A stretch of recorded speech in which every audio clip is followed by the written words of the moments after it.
Alright, welcome back to an episode of Dad What's for Dinner. Tonight we're making one of my kids' favorites, Dad's Korean chicken, fried chicken. Yeah, fried chicken, Korean fried chicken. So, fairly simple. What a lot of people get confused about is, it is a wet batter. Instead of cornstarch, we use potato starch. Makes it a lot lighter, a lot crispier. So we're going to be using that. That's the secret ingredient, is potato starch and not cornstarch.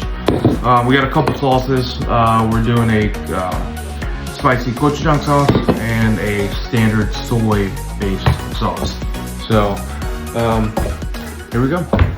First, add in your frying mix, potato starch, salt and pepper, and water into your chicken and mix. I used 1 cup of frying mix, 1 cup potato starch, 1 tablespoon salt and pepper, 1.5 cup of water.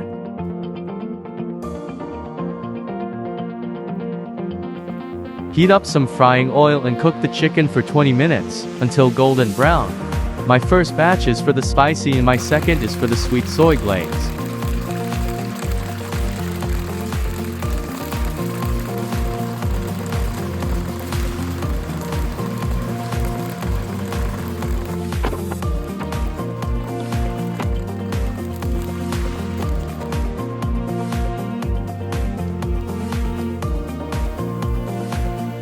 My first sauce mix is a sweet gochujang glaze. Add 2 tablespoon gochujang, 2 tablespoon mirin, 3 tablespoon maple syrup, 1 teaspoon garlic powder, 1 tablespoon honey, 1/4 cup of water.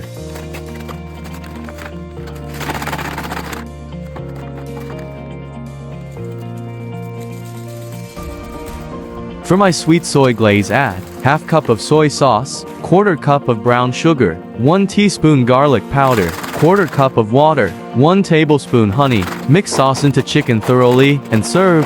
Back to you, Jones. Thank you for watching Dad What's for Dinner Korean fried chicken episode. Stay tuned for tomorrow. We are cooking up the marinated Korean short ribs that I marinated about 2 days ago. They're ready to be fried up. Like, share, and subscribe for more content.